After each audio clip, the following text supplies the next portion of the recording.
Hey, how's everybody doing out there? I hope everybody's having a good day, night, morning, what have you. I just want to say thank you to everybody who's been watching my videos and listening to my stories. There's definitely going to be more to come. Going to be doing a video in a couple of weeks, camping out 4 days, 3 nights. That's going to be in a couple weekends. Videos will start coming out after that. So about the end of January. So make sure you hit that subscribe button, like my videos, push me on the algorithm. Anyways, this story is about a trip to Arkansas. I went with some friends of mine, a friend of mine, the same friend that I went deer hunting with on the deer hunting trip line story. And if you haven't watched it, go watch it. Anyways, really good people down in Arkansas, and a lot of stuff happened. I think I was around 12 or 13. It was shortly after the deer hunt. So I'm going to guess it was probably the next summer after that deer hunt that I went to Arkansas with them. So if you want to hear this story, hit the subscribe, hit the like, go get your soft drinks, go get your snacks, get yourself ready. Make sure you go to the bathroom because I'm not sure how long this story's going to be. It's a humdinger though. We're fixing to get this party started. Let's go.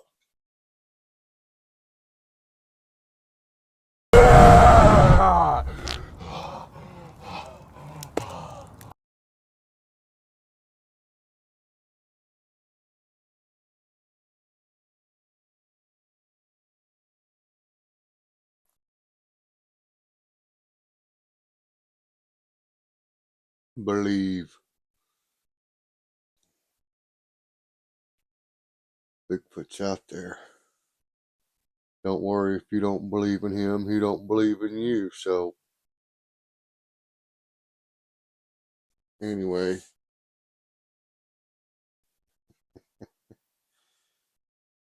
I'm going to tell you guys a little story about me going to Arkansas with my friend Buddy.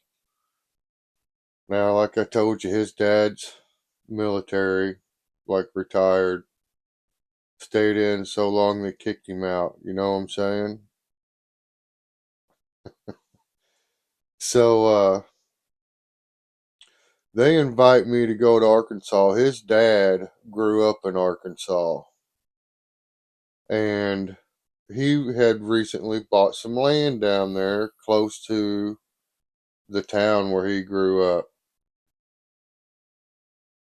So we was going down there to check out this land and do some chainsawing, clearing out some the small brush and stuff like that.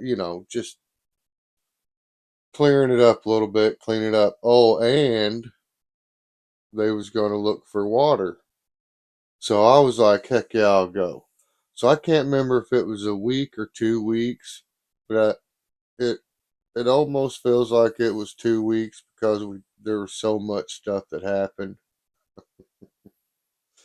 There was a lot.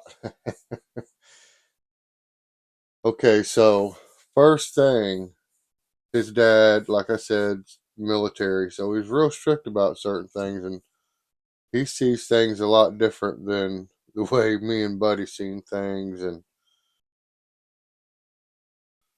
so on the way, we stop at a gas station. Now his dad wasn't real big on doing that kind of stuff. You know what I mean?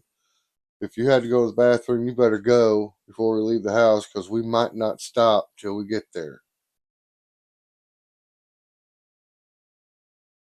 Well, he happened to stop, and I think it's just because he got thirsty. And he tells us to get us a soda. We're like, right on.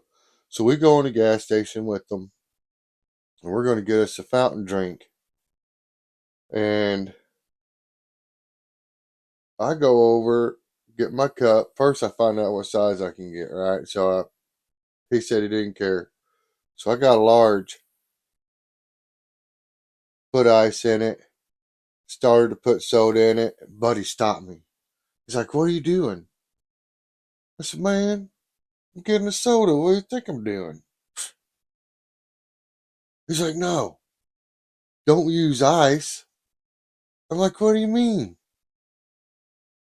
He said, "You can get a lot more soda if you don't put ice in it." I said, "But then your soda's hot." You know what I mean? Who wants hot soda? I'm thinking fountain drink, nice and cold, water dripping off the outside. No. Buddy's saying, "Don't do it, don't do it. My dad will get mad. My dad will get mad." I'm like, "Why's your dad gonna get?" You're wasting space in your cup for soda. You can get more soda if you don't use the ice, and he's not gonna want to pay for half a cup of ice.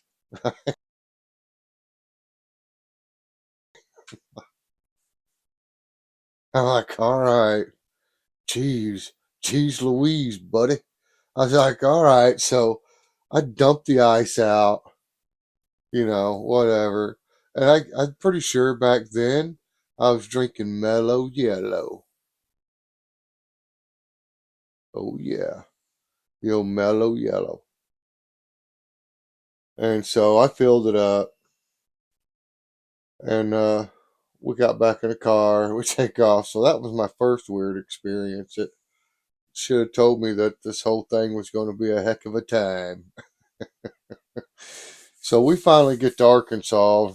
Nothing else really happens. We get to Arkansas. We go straight to Buddy's grandparents' house. Now, it's not a very big farmhouse, but it's a farmhouse, right? Like it's on a farm. It's on a big farm, several hundred acres, like maybe even 1,000 acres. I can't remember, but I never seen all of it from one side to the other, and we was all over that thing in an old pickup truck. So, anyways, we get there, little old farmhouse, it was a 3 bedroom because Buddy's dad had a sister. So me and Buddy, we get to stay in his dad's room. Well, his dad, is military, and I'm pretty sure he's a war veteran. I don't want to say for sure that he was, but I'm pretty sure that he was. Anyways, um, his room was super cool. Like all 4 walls had these huge picture frames full of arrowheads. Perfect ones. No broken ones. No, everything was perfect. Good ones.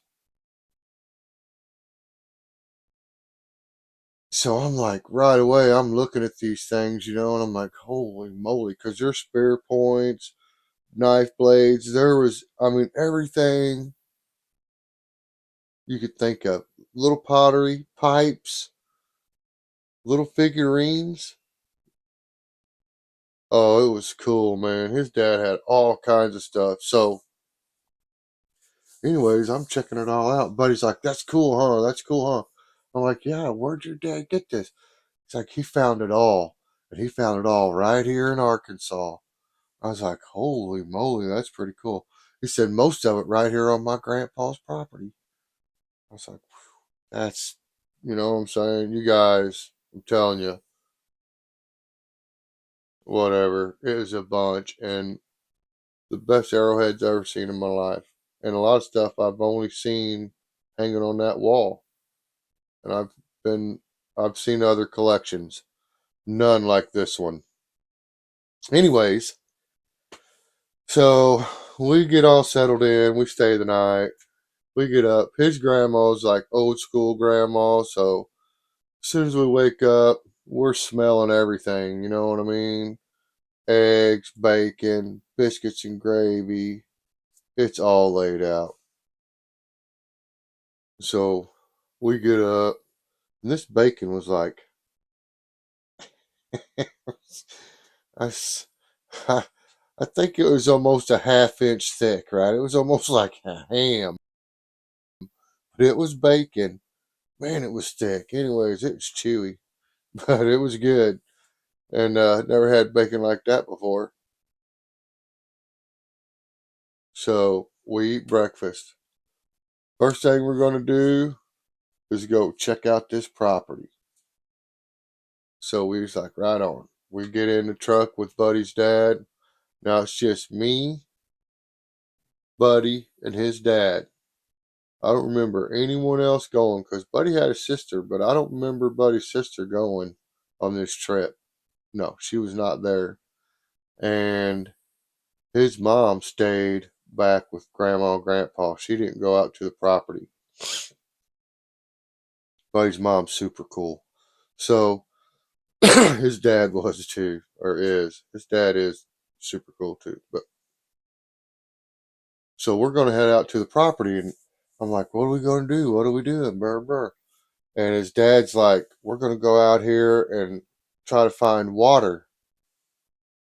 I'm like, "Oh, right on. How are we gonna try to find water?" He said, "I hired a guy who's gonna come out here and find it for us." I was like, "All right, cool." So that was good enough for me. We stopped at this little nickel and dime store. His dad goes in, gets us some pops, in the bottle where he had to use the actual bottle opener to get the cap off.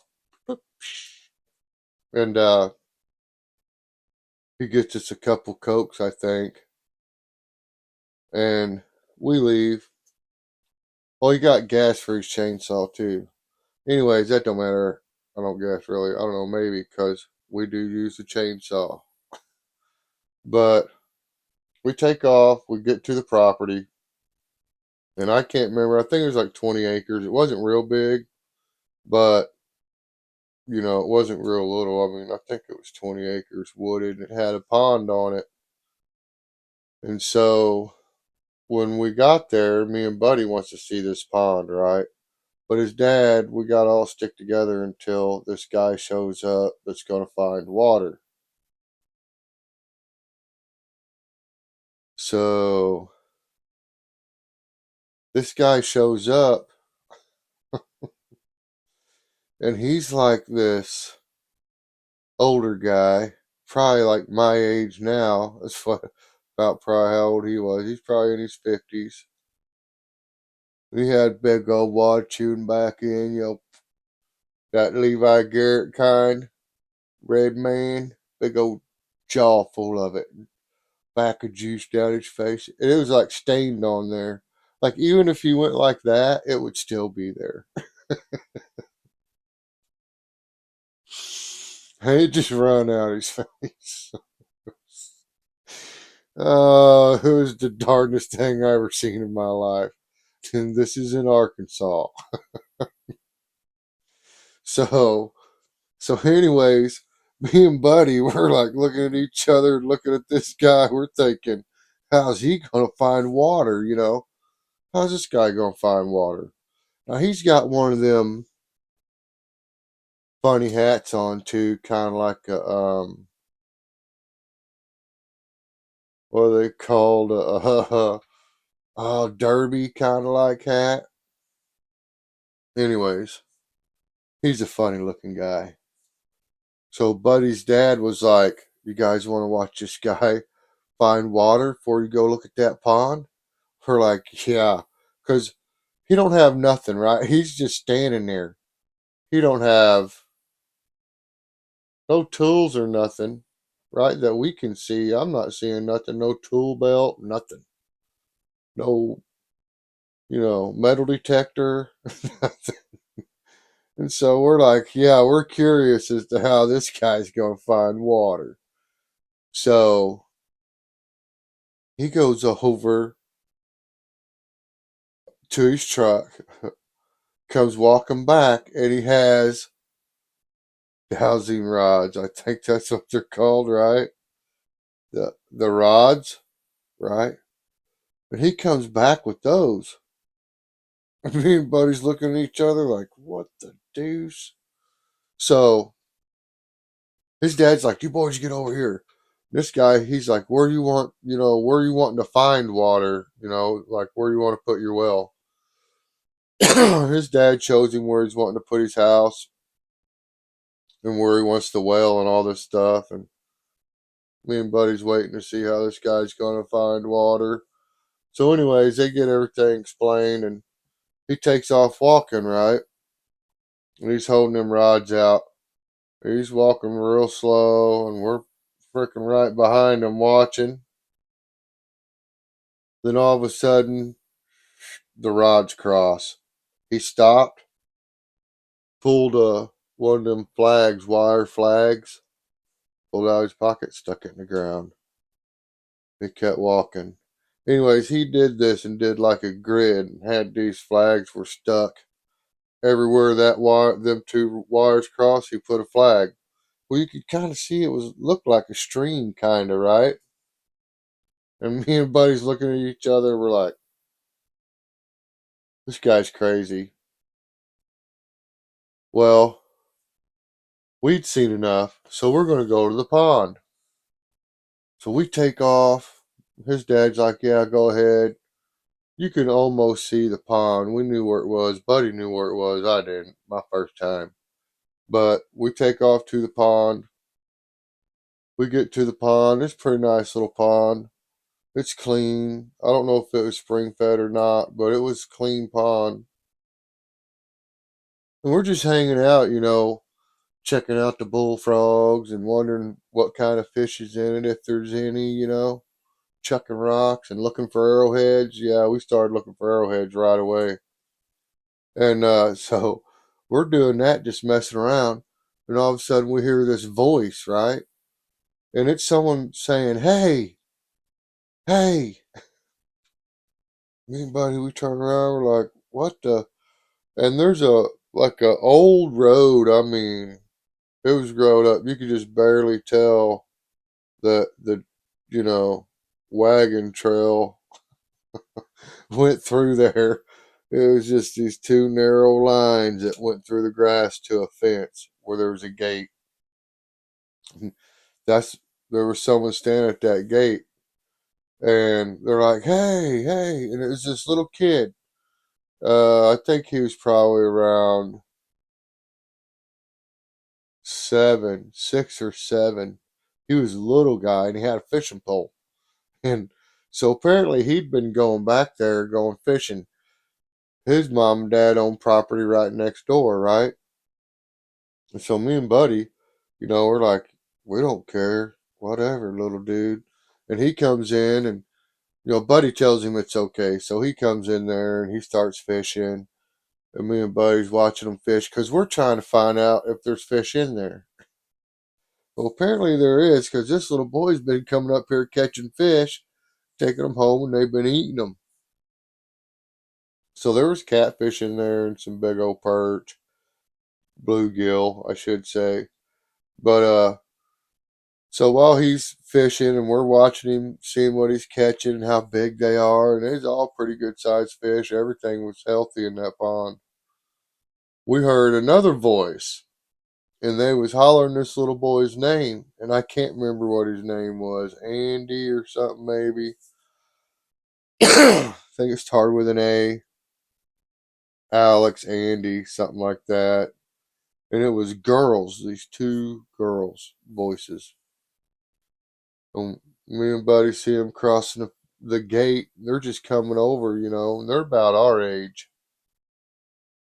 I think they was older than us, actually, both of them. So I think they was like 13, 14, maybe. They was older because Buddy was nervous. Buddy got nervous when these girls showed up because they was pretty, and one of them was a redhead. Boy. So, anyways, I was like, dang, these Arkansas girls are pretty. They come walking up there, hey, what's going on? Buddy's like, my dad bought this property. This is our property. He got all defensive, right? Because I think he got scared of these girls. But I'm just standing there like, I don't know nothing. And that little boy's like, no, they're nice. They're just letting me fish. It's okay. It's okay. And so they was just protecting the little brother because these was his sisters. And they was not too far apart in age. But so they turned nice real quick. And we all started hanging out, right? And I mean, like, almost till dark. I mean, his dad's hollering for us, buddy, Matt, buddy, Matt. Finally, we're like, all right, we gotta go. Man, I was falling in love with that redhead. You know what I mean? So I did not want to leave. I was like, I'm moving to Arkansas. I'm moving to Arkansas. And so we take off running because we don't want his dad mad. And so we take off running. We holler back, what are you guys doing? We was hanging out at the pond. Man, you guys was hanging out over there all day. It's like, what was going on? Was there a lot of fish or something? But he's like, yeah, this little boy showed up. We told him he could fish, and that way we could see what kind of fish was in there. And he said he'd been catching fish and feeding his family with them. And so I told him go ahead. He said then his sister showed up. He said, and they told me that we was trespassing, and I told them that this was our property and that they was trespassing. He didn't tell them none of that. He said it was his property, but he didn't say nothing about how they was trespassing. And oh my goodness, he talked himself up pretty good to his dad. Then he said, and there's this redhead, and I think Matt's in love with her. I was like, no, no, buddy, quit. But he's like, I swear, Dad, he's in love with that redheaded gal. I said, she's pretty. She's so pretty. And he said, boy, he looked me dead in the eye. First time I ever heard this. He looked me dead in the eye and he said, boy, he said, you better stay away from these Arkansas girls. He said, they'll put something on you Ajax can't get off. I looked at him. I was like, what? Because, I mean, I thought she's pretty, but I wasn't thinking that far ahead. But after he said that, it got me to thinking. It's like, what's that mean? Can't get it off with Ajax. Anyways, I've used that saying quite a few times since then, and I always thought it was kind of funny. But anyways, that was the last time we seen them girls. I don't know, maybe that little boy or that other little girl might have told on that redheaded gal for flirting with me so hard too. I don't know. But we never seen them again. And we went back to the house. We got back and we had fried chicken and stuff. You know how that goes. And man, it was good. Well, before we went to bed, his grandma was talking about how she was wanting some catfish, right? And so me and Buddy was like, oh yeah, we'll go do some fishing. Well, his grandpa, his grandma and grandpa, their farm, like I said, was huge. And they had like ginormous ponds. Some would even call them lakes because they were over 5 acres big. You know what I mean? Huge. Like we could boat around in them. You know what I'm saying? They were big. So there was a few of them, and had a pretty nice creek, real nice big creek running through his property. So anyway, she's talking about wanting fish the next day. So me and Buddy's like, heck yeah, we'll go fishing. So first thing in the morning, and I mean they get you up early. It's before daylight. We get up, and his grandma's got breakfast again. Breakfast happens every morning. just so I don't have to say that for every day. But we jump up. His grandpa's got a shed, tons of fishing equipment in there. So we go in there, we grab all the fishing stuff we need for catfish. We jump in this old Chevy pickup truck and we start driving down the farm road on the property to one of the ponds. Now, every so often we gotta stop and open a gate, go through a gate. And I would notice that on most of the fence running across the top was two strands of electric fence wire, right? At first, I never paid no attention to it really. I just noticed it, but I wasn't going to ask no questions. I knew what it was. So we head to a pond. We go out there. Oh, and we have a 22 with us too. We always had a 22 rifle with us. It was in the truck already. So every time we took the truck, there's a rifle in there because his grandpa, if we seen any coons or coyotes or any kind of predators that would hurt his chickens, mess with his garden, or harass his cattle, we was to shoot it. And when we was fishing, if we caught any turtles, shoot them. So they did not want them because they eat the fish. Okay, sorry to all you turtle lovers out there, but I don't. I like turtles too, but I don't like them in my fishing hole. Anyways, so we go fishing. We catch like, I don't know, half a dozen, 5 or 6 couple pound catfish. Not real big ones because his grandma said, don't keep the big ones, they're muddy. So we was just catching these little couple pounders, couple pounds, 2 or 3 pound. And we had like 6 of them. So we get back to the house, and it's still early by the time we catch these catfish. I mean, it's just after daylight. We get back up to the house. So then we got to hang them up, skin them off, gut them out.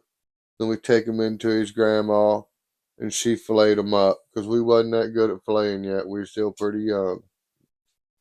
And just hadn't mastered filleting yet. They didn't want no bones in it, so grandma did it. All right, so then that evening we had catfish, and I found out about the electric fence. So while we're eating, nothing really happened after catfishing. We just messed around the farm, run around, kicking rocks and nothing, right? It was pretty boring, really.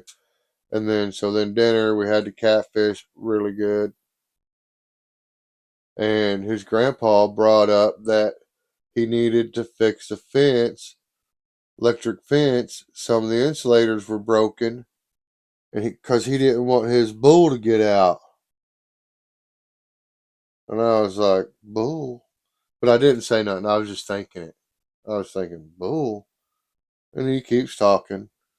He's like, yeah, I've only had him for like 5 years.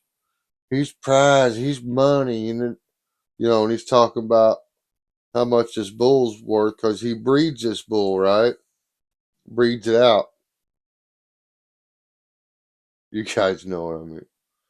Anyways, he wants to fix the fence because this bull might try to get through the fence when his cows start going into heat. And he's wanting to catch this bull so we can put it in a corral too because it will get through the fence eventually.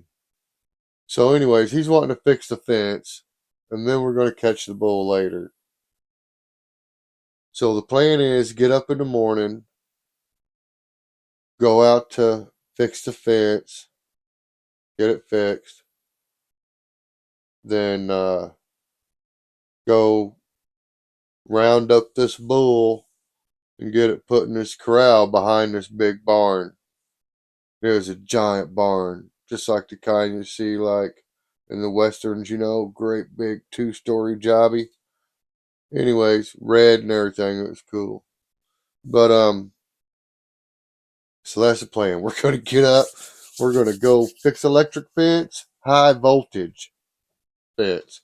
Now his grandpa also, I should put this in there. This fence was pumping out some serious juice.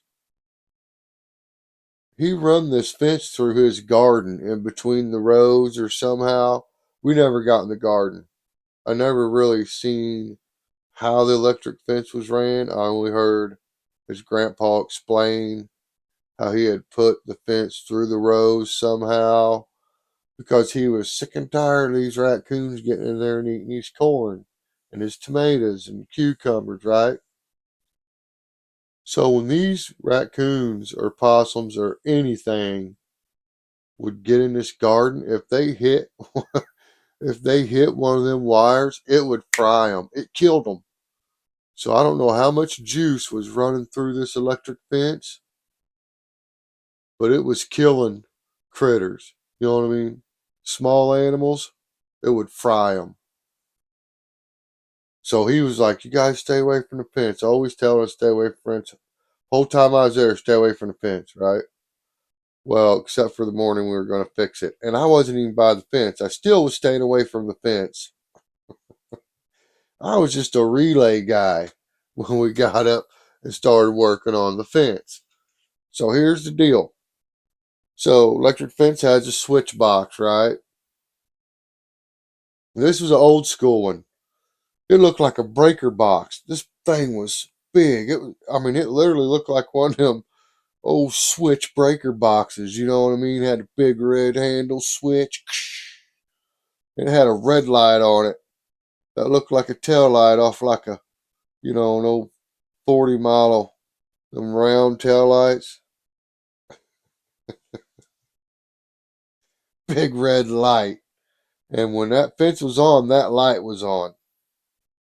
And it was bright. You could see it a long way. Okay, so Buddy's at the switchboard.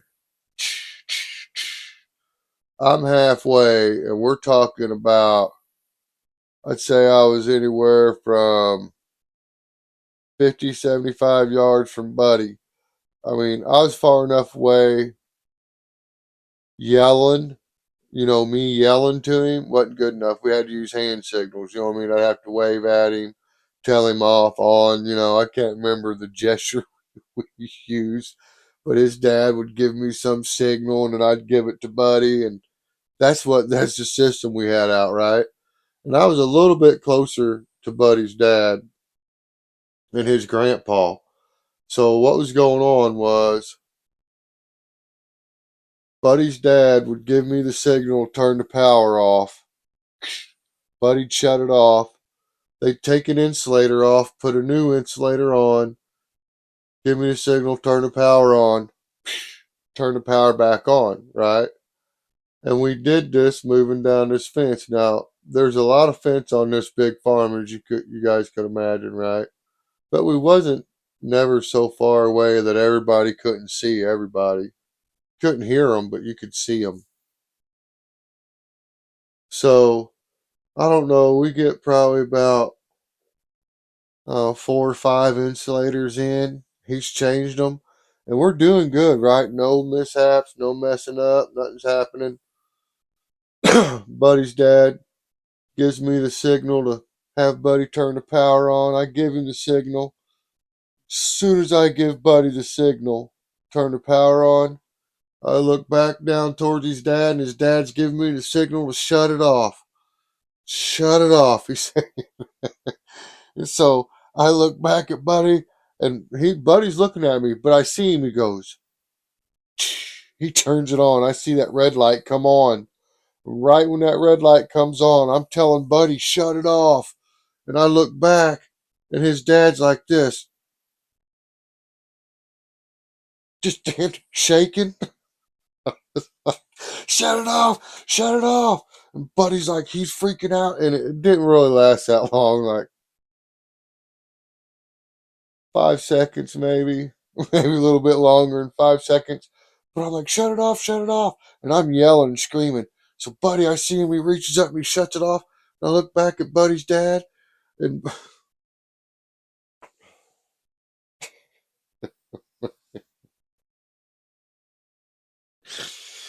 okay.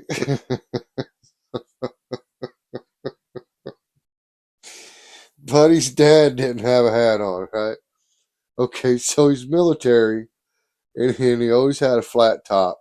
I'm talking about squared up, high and tight, as neat as they get, professional military flat top. Okay?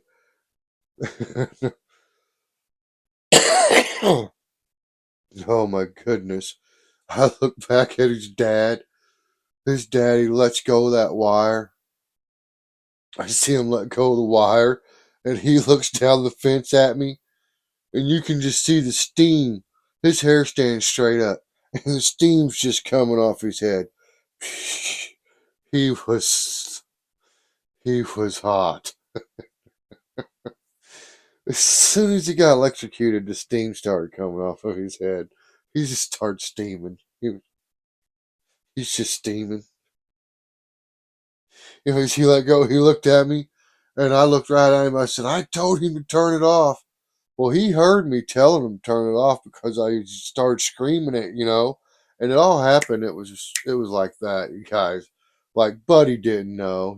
Buddy didn't have time to react. He wasn't paying attention because he actually had to turn around to turn the switch up and then turn back around to look at me. You know what I mean? So there was that delay right there that his dad shouldn't have grabbed the wire till he knew it was clear. You know what I mean? But he didn't. He told me, he seen me tell Buddy, he grabbed the wire. Boom. He got lit up. So, anyways, that ended the fence repair. His grandpa put that insulator back on because Buddy's dad jumped the fence and took off after Buddy and got a hold of Buddy, thumped him around a little bit. Poor Buddy, it wasn't his fault at all. Now, his dad didn't hurt him, but he kicked him in the butt while they was running. Buddy's running from him, and he got right up behind him, kicked him in the butt, knocked him down, got him up, kind of just smacked him. Should have been paying attention, but it wasn't nothing. No one was bleeding. Uh, no black eyes later. you know, no, but yeah, he was mad. Buddy got a boot in the butt. And we didn't work on electric fence after that. No, sir. So what we did was the next day, because, oh yeah, it burned his dad's hands real bad. He had these lines going across the palm of his hands and his fingers right here where he's holding up. It cooked them. So Buddy's dad's hands are messed up. So that's going to slow his dad down for just a couple days because his dad's tougher than nails. But anyways, I guess they hurt pretty bad. I'm sure they hurt pretty bad. But it's time to go get the bull. So Buddy's grandpa's letting us help him get the bull, right? And Buddy's grandpa showed us the garden and the dead raccoons laying outside the garden that were getting zapped, and he was taking them out of there. That thing was dangerous. That fence was dangerous. So we get in the old Chevy truck. We go out in the field. We see the bull. His grandpa basically just calls this bull up to the truck, puts some grain in a bucket in the back of the truck, tailgates down. Bull follows the truck straight to the barn where the corral's at. His grandpa goes in there with the bucket of grain, takes it to the far end of the corral, sets it on the ground, jumps over the fence of the corral, climbs over. He don't jump over. He climbs up over right where the bucket's at. I'm thinking, why didn't he come back? You know what I mean? Well, me and Buddy, we're manning the gate. And like we're between the truck and the gate, but like if the bull hits the gate, it's slamming into this truck, not us, right? But we're right over there, like we're kind of protected. We're really protected. And this bull don't pay no mind to us. I think because he was just so little, he didn't care. And he just walked on in that corral. But his grandpa's like, shut the gate. So we shut the gate real quick and latch it. And I mean, it's the craziest thing I've ever seen. The whole time you're thinking this bull is like a pet. The way it comes up to the truck, follows the truck. His grandpa's talking to it. Everything's cool, you know. And he already said it was only like 5 or 6 or something. Just started breeding it. Well, we shut that gate. That bull hears that gate shut. And I mean, come unhinged. He started, he started bucking and spinning and turning and then charging the corral. He's hitting the fencing for the corral, you know, the pipe fencing, slamming into it. He's moving this stuff around. And there's this head chute. His grandpa comes running around where this head chute's at, and he opens this head chute, and this bull comes like charging, like he's gonna charge out of this head chute, right? Me and Buddy, now his grandpa's got us out of the way, but we're back where we can see this happening. And that bull comes running into that head chute, and his grandpa says, boom, and he drops that head chute, catches that bull. Perfect. It was a perfect catch. Put the brakes on that bull. And then he went into that barn. Me and Buddy, we're sitting there. We're like all jacked up. We just see, we think we thought we was going to see this thing wipe his grandpa out. You know what I mean? We're like, oh no, your grandpa's going to die. But no, he knew exactly what he was doing. He trapped that bull in that head chute. Now this is a hornless bull, you guys that don't have horns. So he goes into this barn. He comes out, and he's got like, you know, penicillin and vitamins and I don't know what it was. He's got brown jars and a big syringe. So he's medicating this bull. That's, you know, after he catches it, he uses that opportunity to medicate it. So the bull has been through this a few times. And so he knew when that gate shut what was fixing to happen. And he didn't like it. But he fell for it every time. The old head shoot trick. Every time. And he'd just go there and give him all his shots and rub him down. And then now the bull's still pretty mad. So there was a gate by the head chute. Okay, now he would close that, but he could still reach over and open the head chute, and that bull would come out and he'd have to turn. He'd just turn right back into the corral like a trap. Okay, he's back in there. You run over and swing the gate the other way. He's closed in. So, anyways, after he gets closed in, Buddy's grandpa, he's like, you guys need to go, you know, catch some more catfish. And this time I want you to get some frogs. I want some frog legs. And Buddy's like, heck yeah. And we're thinking we're going to get to shoot the 22 a bunch now because we're just going to be shooting frogs, right? We got pretty excited about that. And, but it's still quite a time, like a couple hours, because I found out the way we was going to get frogs was with flashlights and fish nets. No gigging, no shooting. Bright flashlight. Actually, it was one of them headlamps for like mining or coon hunting. Headlamps. Had them big battery packs on them. Get hot and burn your hip off. And a big dip net, fishing net. Long handle. And what we'd do is we'd go down there. We both had lights on, but somebody would stand and just stare at the bullfrog with the light in the bull right directly in the bullfrog's face while the other person would turn their light off, come in behind the bullfrog with the net. And as soon as the net goes over it, the bullfrog jumps and he jumps up into the net. So you just, when you pick the net up, you just like give it a spin. It'll twist that bullfrog up in there, go over to the bucket, put it in the bucket, put the lid on it, right? So that's how we caught bullfrogs. But before we caught bullfrogs, we thought we'd have a little bit of fun with that bull. And turns out that was a bad idea.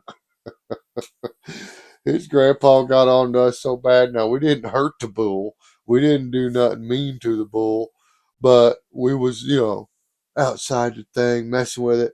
One of us would go up. Because if you got close to that corral, man, he would charge you. Now, I don't know if he was going to hurt us, but he would charge you, and it was fun. It was scary and fun. But apparently it's still aggravating this bull. I think the bull was having fun because he wasn't like hitting the corral. He wasn't trying to get out.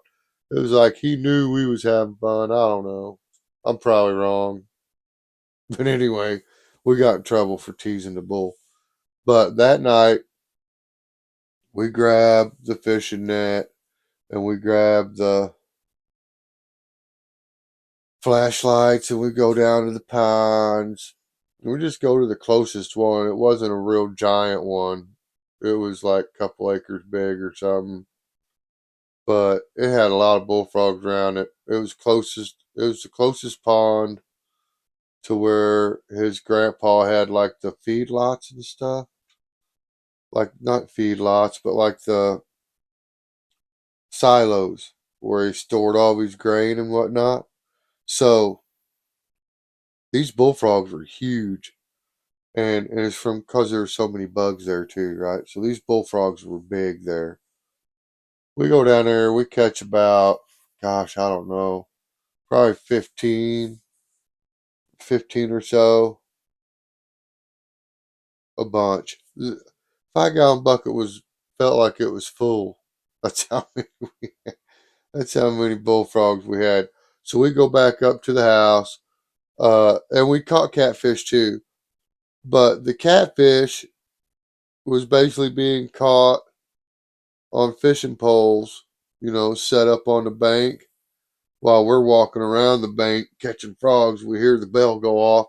One of us run over to the fishing pole, set the hook, reel it in, string her, cast it back out, start catching frogs again. Okay? So we get half a dozen or so catfish again and a bucket full of bullfrogs. And we go back up the house. We got to skin these bullfrogs and skin the catfish. So we get them all cleaned up, get them in the house. Now, this is fresh. I'm telling you guys, from the time we clean it, it's only about maybe 10 or 20 steps to the back of the house to get in right into the kitchen. Back door goes right in the kitchen. So as soon as you go in the back door, his grandma's right there. We hand it to her, the fish and the frog legs. Now, that's fresh. You can't get no fresher than that. Well, except for skinning it and cooking it right then immediately. And we've done that on camping trips. But anyways, we get in there. His grandma's already got a skillet full of grease, heating up, ready to go. So as soon as she gets the catfish, she fillets them real quick, and I mean real quick. It's like done. Flours them up, batter, puts them in the skillet, starts cooking them. Cooks up the fish. Frog legs are still just sitting there. Well, Buddy's telling me, wait till you see what happens when she cooks these frog legs. So I'm thinking these frog legs have sat there long enough. There's no way anything's going to happen. So she cooks the fish, and then she grabs them frog legs, and she does the same kind of cornmeal, then some kind of batter, and then she throws them down the skillet. And I'm telling you, when them things hit the skillet, she had a lid right there, and she put them in. These are big frog legs, you guys, ginormous. And she'd put them in there one leg at a time, or one pair at a time. And she had the lid in her hand. And she'd drop them frog legs in there. She'd put the lid on that skillet like that. Them frog legs would jump up. You could hear it hitting that lid. Boom, boom. And they'd do it a few times. She'd take the lid off and she'd do another one. Drop it in there, same thing. Them things would have jumped right out of the skillet, I guarantee you. That is the craziest thing. It's the first time I'd ever seen that. So I thought that was pretty cool. Frog legs are really good, especially the real big ones. Just like eating a big chunk of fish meat. It's good. And so then we're going to go back to the property. So this guy's pinpointed water, right? So Buddy's dad, he's going to do a one of them hand crank wells, where you just drive a pipe down into the ground until you hit water, because he thinks that he knows exactly where the water is now, because this witch doctor come out there with his dowsing rods and followed the water stream underground. So his dad's for sure about it. Me and Buddy, we think it's a big hoax and his dad got ripped off. So his dad's got the hand pump well, and he's going to start driving pipe down to the ground where one of these flags are, so he can have a source of water, even if he has to hand pump it. He don't care. Later, he'll put in an electric well, because there's not electric out there or nothing yet anyways. But if he has a hand pump well, we can have drinking water and stuff while we're out there working. That's what he's thinking. Because they won't build a house until there's a pole. So they'll have electricity for cutting all the wood and everything. Because they built the house themselves. So he's driving. He goes to finds a spot. I can't remember if it was 3 or 4 flags down. It wasn't the first one, and it was far from the last one, but there's like some spot where he thought this would be the perfect spot for it, right? He starts driving these pipes in the ground. Now Arkansas is not real soft, but it's not real rocky everywhere. But I remember where we was at, it was a little bit rocky and had a lot of clay dirt, clay mud. Well, he starts driving these pipe down the ground. I don't know. I can't remember. He was standing in the bed of the truck, driving them in the ground until they got low enough he could stand on the ground. I know that. They was pretty tall. Anyways, he's driving these things in the ground, hooking a new one up, driving it. I don't know. He got probably 5 of them in there, 5 or 6, 50 or 60 foot, and water started coming out of it. I couldn't believe it. He struck water. The witch doctor was correct, and he put that well pump in. We stood there and watched him do it until it pumped water, and that was the greatest thing for the whole week. Okay, so then that happened.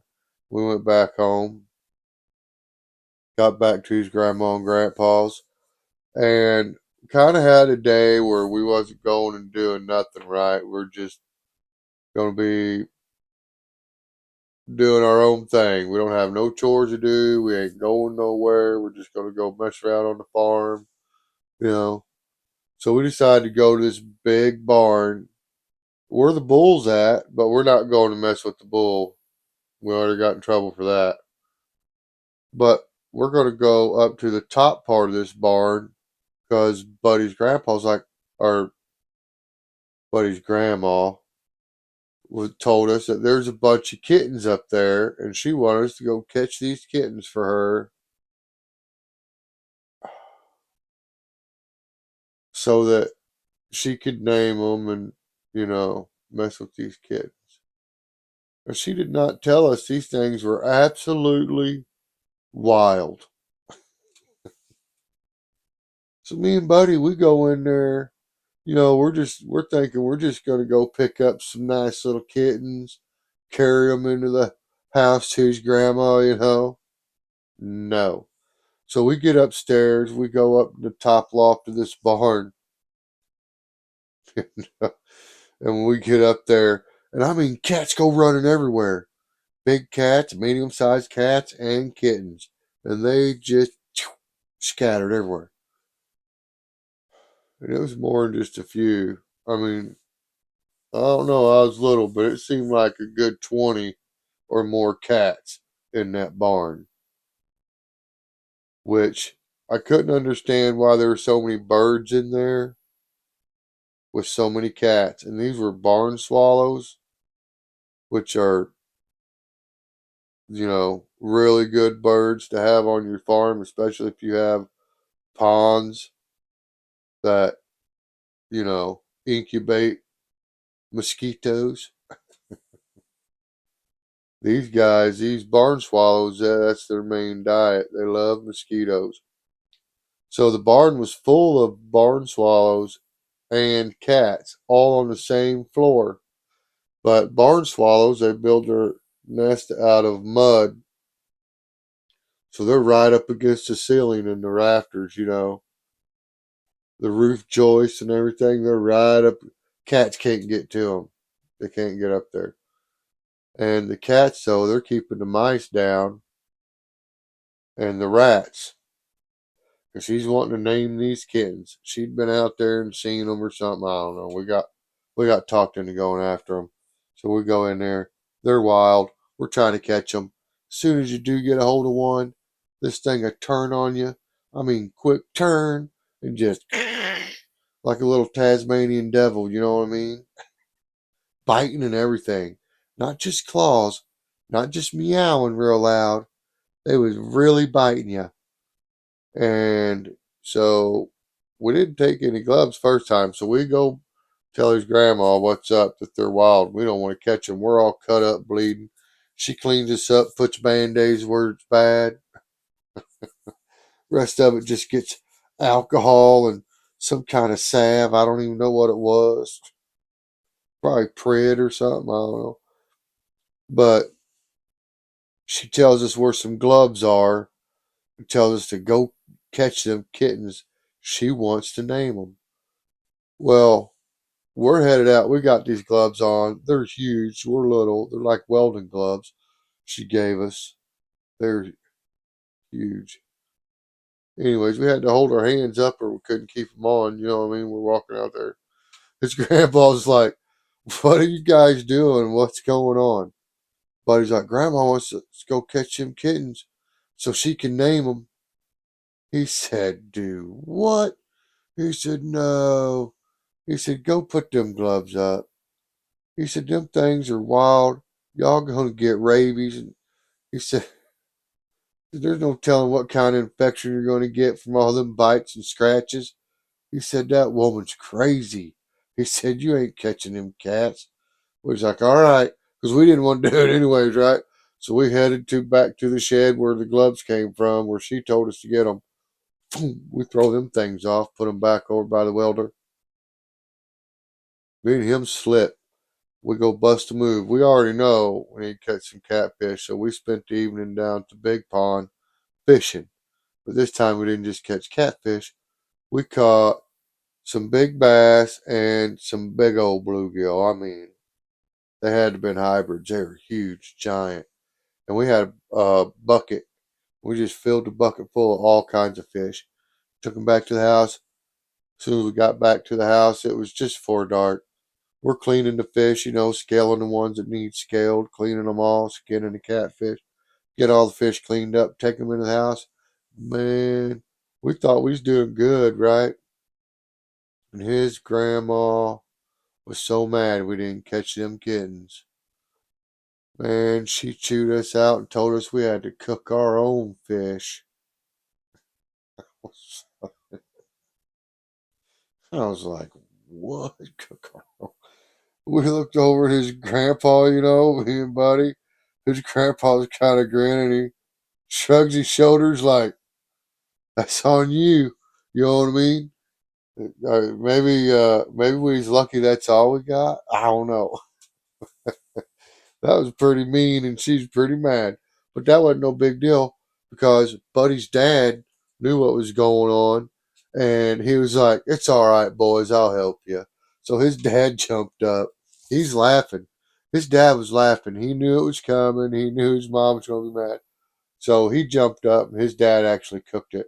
We watched him. He did it the same way his mom done it. So, anyways, it was good, and we had different fish that night, and then chicken, and found out that the bacon was so thick because it was their own bacon, and his grandpa butchered it and everything. He had his own cooler where he hung his own meat. I mean, this place was nice. It was so cool. Really cool place. But anyways, I ended up making his grandma got so mad at me over that.